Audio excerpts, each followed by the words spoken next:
Hoy estamos hablando en esta sección, la segunda parte de nuestro libro, El combate espiritual del Rey de Reyes, y el tema es general, es duelo de destinos. Porque el destino final del alma, solamente la Biblia habla de dos, no habla de tres, no habla de lugares intermedios. Habla del cielo, llámese paraíso, llámese, antiguamente se le llamaba el seno de Abraham, los judíos así lo conocían. Y el otro lado es el Hades, el lugar de los muertos, o el Sheol, el lugar de los muertos, y el Hades ya en sí en el Nuevo Testamento es para la mención de el infierno. No hay otro sitio. Jesús era cierto hablar sí, sí o no, no. Y en las cosas espirituales no hay tibiezas. Las tibiezas el Señor las vomita, no las acepta. El Señor en las cosas espirituales exige una decisión, una determinación. Por eso hablar de destinos es hablar del destino eterno.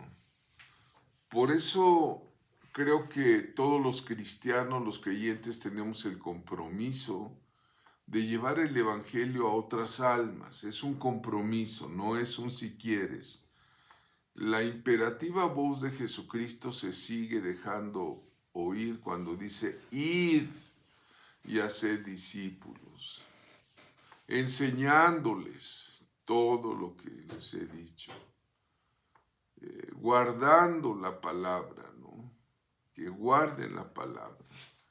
Entonces, por eso nuestra obligación es, pues ahora sí que vaciar el infierno y llenar el cielo. Pero bueno, dentro de este tema vamos a ver las formas de ataque satánico. Necesitamos entender que en este conflicto espiritual, nuestras batallas personales van contra fuerzas espirituales de maldad. Todos tenemos batallas personales. Algunos psiquiatras dicen, tienes que luchar contra tus demonios internos. Pues nada lejos más de la verdad, ¿no? Realmente. Pero también tenemos batallas grupales como iglesia, como familia, contra las fuerzas del diablo. O sea, no solamente es la conquista de nuestra tierra, porque el ser humano está hecho de tierra, nuestra tierra interior, ¿no? Como Josué que conquistó 7 montes, ¿no? 7 naciones más poderosas, la conquista de la tierra. Pues también la conquista de nuestra tierra interior, sino también la conquista de la tierra exterior, ¿no? Entonces, nuestras batallas personales se dedican a nuestra tierra interior, pero las grupales es contra la tierra exterior, ¿no? Bueno, la tumba está vacía. Este es lo rotundo, lo poderoso, lo glorioso, lo hermoso, lo precioso, ¿verdad? Que nuestro Señor Jesucristo, y decimos nuestro porque cada uno puede decir es mío, es mi Señor, es mi Adonai, ¿verdad? Vive, Él resucitó y venció a la muerte. Si nosotros estudiáramos religiones, ¿verdad? Íbamos a ver que la tumba de Buda pues está llena y que hay varias reliquias dispersas en el Tíbet, en China, creo que hasta en Mongolia, en la India, ¿no? De la tumba de Buda. De Confucio, la otra vez vi una foto, está muy descuidada, el santuario de Confucio, pero está lleno de huesos de hombres, ¿no? De Mohammed o Mahoma hicieron el mito de que ascendió a los cielos, pero pues, es una mentira, se le venera ahí en la Meca, ¿verdad? Están llenas de tumbas de huesos de hombres que murieron, como todos. El hombre es hombre, pero el Hijo de Dios es el propio unigénito del Padre que resucitó de entre los muertos y con eso demostró que era quien es realmente, ¿verdad? Entonces, pues como profeta que pregonamos, que hablamos, cuando nosotros hicimos una alianza con Jesús, el resucitado de entre los muertos, en ese momento el diablo se constituye nuestro enemigo. Nos volvemos amigos, hasta hermanos nos llamó Jesús, cuando extendió su mano y dijo: he aquí mi madre y mis hermanos, todos los que hacen la voluntad de Dios, ¿no? Entonces, nos constituimos enemigos de Satanás. Ahora vamos a ver la metodología, cómo trabaja el diablo. Recientemente estuve platicando con algunos de los alumnos de la clase que se da por virtual, y me decía una persona: yo pensé que estaba libre. Cuando acepté a Jesucristo pensé, pero ahora con las enseñanzas empecé a ver que realmente no estaba libre. Y empezó una persona de nivel ya de edad, de madurez, y dice: me di cuenta que no. Bueno, pues qué bueno que estas clases te van a ayudar a tu libertad interior, y son clases pues que son necesarias, toda la iglesia conozca. El profeta Yuhani me lo aclaró, me dijo: en la medida que la iglesia conozca la guerra espiritual, tendrá avances como nunca antes los ha tenido. La iglesia en México. Entonces, bueno, cuando no hicimos alianza con Jesús, nos constituimos enemigos de Satanás. Tenemos un enemigo con quien debemos pelear cada día de nuestra vida. Él cada día quiere hacernos pecar de pensamiento, de palabra, de obra. Cada día quiere hacernos caer de cualquier forma. Va a traer sentimientos, pensamientos impuros, que no son dignos de una persona decente, ¿verdad? Que no son dignos de un cristiano, ¿no? Pero ¿quién acerca esas tentaciones? Satanás. Vamos a ver algunas 9 formas como el diablo va a atacar al creyente. 1. El diablo elige cuándo va a atacar, el lugar y el momento de mayor debilidad. Él nos está observando. Ya vimos en clases pasadas los espíritus observadores, ¿no? Y ponemos como ejemplo a Elías, ¿no? Textual dice la Biblia en Primera de Reyes 19, 4 y 8. Él se fue por el desierto un día de camino y vino y se sentó debajo de un enebro, y deseando morirse dijo: basta ya, oh Jehová, quítame la vida, pues no soy yo mejor que mis padres. Y echándose debajo del enebro se quedó dormido, y he aquí luego el ángel le tocó y le dijo: levántate, come. ¿Verdad? Elías experimentó ese agotamiento espiritual, de desánimo, a pesar de que había tenido victorias admirables, victorias espirituales extraordinarias. Él derrotó a los profetas de Baal, derrotó a los profetas de Acera, ¿verdad? Oró y vino la lluvia después de una gran sequía de 3 años y medio. Grandes victorias espirituales podemos tener, al igual que Elías, ¿verdad? Pero puede llegar el desaliento. En el caso de Elías, levantó a la reina perversa Jezabel para una persecución de muerte. Y él se desalentó, oró a Dios y vino la depresión. Los que me están viendo digan: depresión es un enemigo real de todo cristiano. Dios permitió que Elías comiera y descansara abajo de un enebro. Si usted no sabe, el enebro es un tipo de pino, como agrónomo se lo digo, que es muy medicinal, ¿no? Él se puso a descansar como una medicina y luego Dios lo confrontó a regresar a su misión en la vida. ¡Qué bonito es cuando Dios nos reactiva, nos reanima, nos dice tienes que regresar, no te desanimes, ¿verdad? Sigue adelante. Él tenía que ser el profeta nacional de Israel para terminar esa lucha, aunque había degollado a 850 profetas falsos, impíos, idólatras, perversos, hijos del diablo, comandados por la reina Jezabel, ¿verdad? Elías venció, pero le vino la persecución, de ahí la depresión, hasta dijo, ay Señor, solamente quedo yo. Y el Señor le dijo, no, Elías, hay 7,000 que no han doblado su rodilla delante de Baal, así que no estás solo, hermano, quizá tú no lo sabes, pero Dios sabe todo. Y hay más personas que están trabajando en esta bendita obra hasta la venida de Cristo. Conclusión: cuando se sienta abatido, deprimido, después de una gran experiencia espiritual, recuerde que el propósito de Dios para su vida todavía seguirá. Confía ahora y espera en el Señor. Es mi consejo respetuoso para todos los que se sientan cansados, abatidos, ¿verdad? Porque sabemos que el enemigo así trabaja.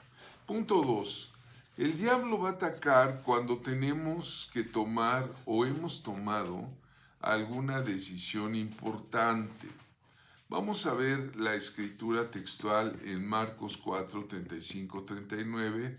Dice, en aquel día, cuando cayó la tarde, Jesús les dijo a los discípulos, pasemos al otro lado, y despidiendo a la multitud le recibieron como estaba en la barca, y había también con él otras barcas. Y se levantó una gran tempestad de viento, y las olas azotaban la barca, de manera que ya se anegaba. En otra parte de la Biblia, el apóstol Pablo llama a Satanás el príncipe de la potestad del aire. Aquí dice que se levantó una gran tempestad de viento. Entonces los discípulos se espantaron, eran ellos pescadores expertos en barcos, en barcas, en navegación, pero se espantaron y sabían que la tempestad amenazaba hundirlos. Pero Jesús no se daba cuenta ni se inquietaba. Me llama la atención que él estaba durmiendo en el fondo del barco y era una tempestad física, pero también hay tormentas que se producen en otro sentido, ¿no? Piense usted en las tempestades de su vida. ¿Quién no ha tenido tempestades, verdad? Situaciones que nos provocan una gran angustia. Entonces, cualquiera que sea su problema, crezca en la fe. Nuestro próximo curso se llama Crecer en la Fe, precisamente. Cualquiera que sea su problema, usted tiene dos caminos. Uno, angustiarse, deprimirse, creer que a Jesús no le importa a usted. O dos, resistir al miedo y poner toda su confianza en el Señor. Cuando el pavor haga presa de usted, confiese su necesidad de Dios. Confíe que Él le defenderá en su vida. Acérquese al Señor. De verdad, cuando estemos así, no importa que estemos bajo un ataque severo, se estén levantando grandes oleajes espirituales, háblele al Señor. Despierta, maestro, que la barca se hunde. Y pida la providencia de Dios para tomar una decisión importante. ¿Cuál era la decisión importante de Jesús? Ir del otro lado a predicar del otro lado, a ganar las almas que estaban del otro lado, y Satanás les tenía preparada hundir la barca, ¿no? Pero estaba Jesús.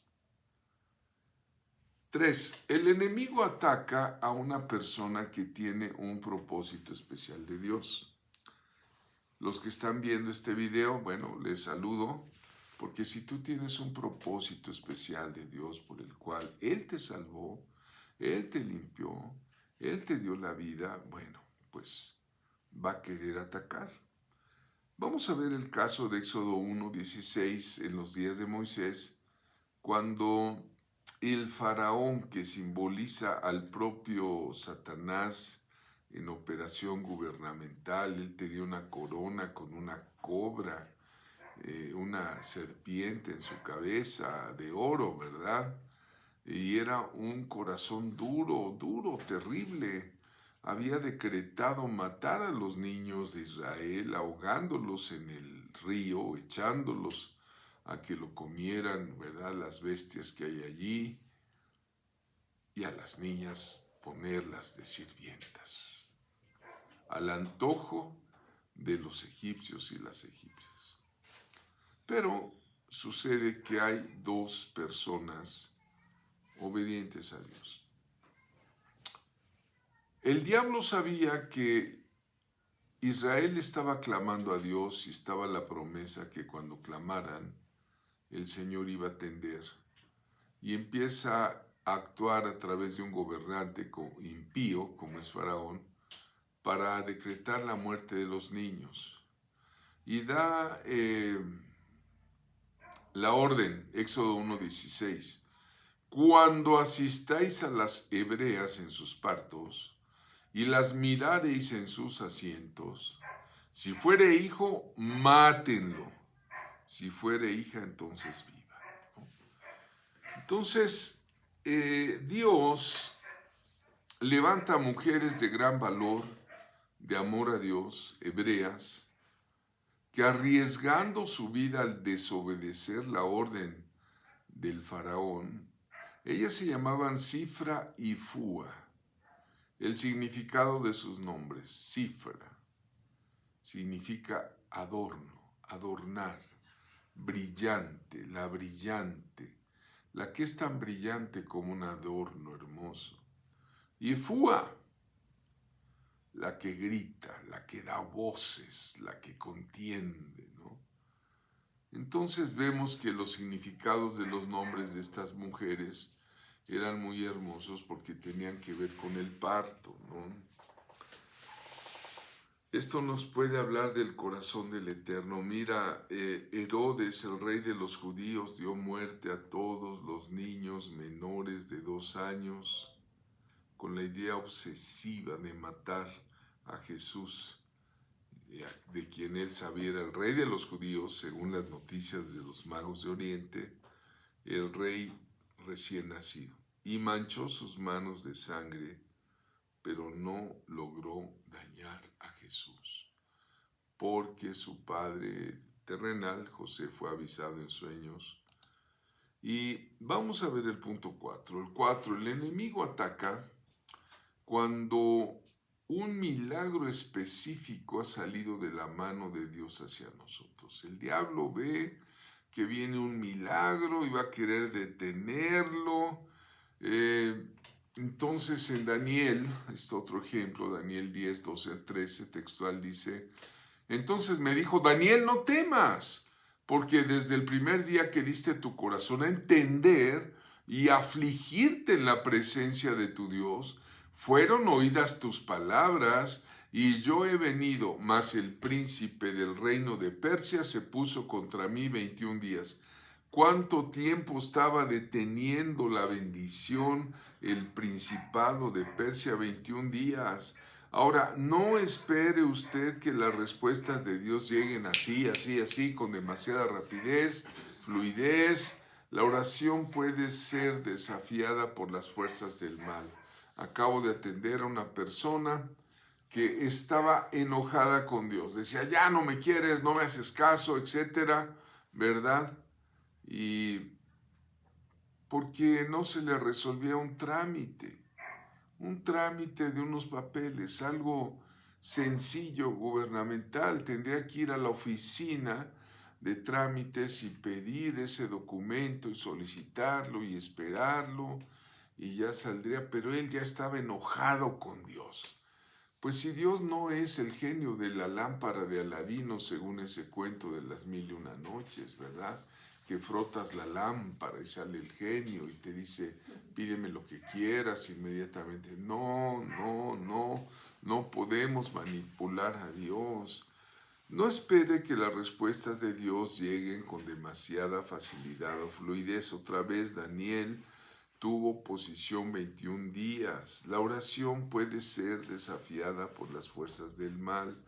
Así que usted siga orando fervientemente, con regularidad, ¿no? No con vanas repeticiones, sino con fe. Cambie sus vanas repeticiones por la fe. Y el Eterno escucha nuestras oraciones en el nombre de Jesucristo, ¿no? Entonces vea usted la oración ferviente, sigue adelante. Vemos 5.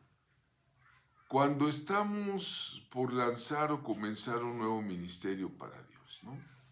Vamos a organizar una misión, vamos a establecer a alguien que Dios le ha dado un llamamiento, vamos a tener una campaña evangelística, etcétera, ¿no? Dice Lucas 4, 13, 14, y cuando el diablo hubo acabado toda tentación, se apartó de él por un tiempo, y Jesús volvió en el poder del Espíritu a Galilea, y salió su fama por toda la tierra de alrededor, ¿no? Recuerde que Satanás va a elegir el momento preciso para sus ataques, ¿eh? Él se opone al trabajo de la iglesia aquí en la tierra. Cuando un cristiano está por empezar un ministerio con el Señor, cuando está decidido, el enemigo va a oponerse. Necesitamos estar en guardia en tiempos de victoria y en tiempos de desaliento, ¿verdad? Entonces la tentación a veces viene después de un momento espiritual, cuando vamos a ser ungidos a un ministerio que va, pues un ministerio cristiano llamado por Dios, va a hacer daños futuros en el reino de las tinieblas. Y el reino de las tinieblas sabe, ¿verdad? Un pastor una vez nos dio una ilustración muy bonita en su mensaje, dijo que allí en el infierno hay las fotos, ¿no?, de muchos cristianos poderosos, fervientes, como si tuviera ahí un almanaque de fotos que dice se busca, y pasan los demonios y lo ven todos los días, ¿verdad? Recompensa, ¿verdad? Y paga recompensa, ¿verdad? Yo diría, qué bueno que mi foto esté allí, si es cierto esta ilustración, ¿verdad? Porque esto quiere decir que estoy haciendo daño al enemigo. Eso pensaría un cristiano fiel y verdadero, como el apóstol Pablo, por ejemplo. Él decía, voy a edificar iglesias, voy a ganar almas, acompáñame con prodigios, milagros, dame la palabra. Hizo 3 viajes. Yo creo que él se aferró todos esos días al pedazo de palo de la barca de naufragio cuando iba a Roma, ¿sí? Y se siguió aferrando, ¿no? ¿Verdad? ¿Por qué? Porque Pablo, hoy día han pasado 21 siglos y sigue siendo un verdadero peligro para el diablo y sus secuaces. El enemigo lanza un ataque cuando somos los próximos en la fila para ser promocionados por Dios, ¿no? Ponemos la vida de José, ¿no? José va a ser el que va a salvar a todo el pueblo de Israel a través de sus hermanos, ¿sí? Lo va a llevar a la tierra de Gosén en un futuro. Ese es el cuadro futuro. Pero pues la historia de José a veces hasta hace llorar, ¿verdad? Es un drama muy exitoso de amor, de celos, de traición, de poder, de intriga, de reconciliación y perdón con sus hermanos. Entonces, ¿qué debemos hacer? Bueno, ceñirnos la armadura de Dios todos los días. ¿Usted cree que José no clamaba estando en la cárcel? ¿Usted cree que José no clamaba estando en la casa de Potifar? ¿Usted cree que José nos clamaba al Señor cuando era el primer ministro, nada menos que de la nación egipcia? Entonces, con esto vemos cómo son los ataques del enemigo. Espero que te haya servido esta meditación. Soy tu amigo Javier.